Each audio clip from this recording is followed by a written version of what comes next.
প্রিয় বন্ধুরা, আজকের ভিডিওতে তোমরা শিখে যাবে পেন্সিল দিয়ে কিভাবে খুবই সহজ পদ্ধতিতে জল, নৌকো, গাছপালা, পাহাড় ইত্যাদি নিয়ে একটি সুন্দর সিনারি আঁকতে হয়।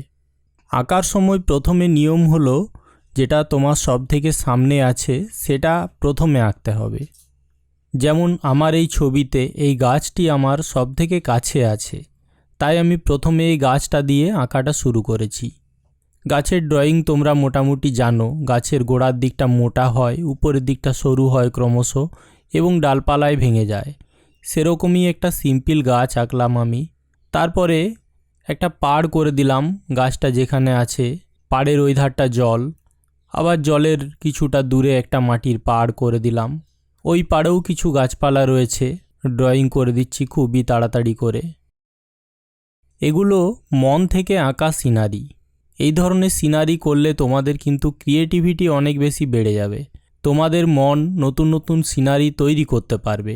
প্রথম সিনারি আঁকতে গিয়ে অনেক কিছু ভুল হতে পারে তোমাদের, সেই ভুলগুলোও আস্তে আস্তে ঠিক হবে তোমাদের আঁকতে আঁকতেই। তবে আমার এই ভিডিওতে আসল যেটা উদ্দেশ্য, তোমাদের নিজেদের মনের ক্রিয়েটিভিটি কিভাবে বাড়াবে সেটা আমি দেখাতে চাইছি।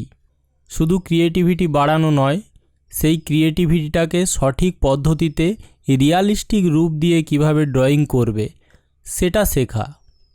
মন থেকেই তোমরা ছবি আঁকবে, কিন্তু সেটা দেখতে যেন রিয়ালিস্টিক লাগে, সত্যিকারের মনে হয়।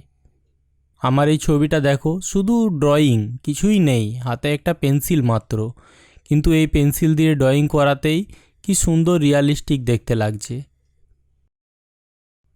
আপাতত তোমরাও দেখে দেখে এরকমের একটা ছবি এঁকে ফেলো তাহলে।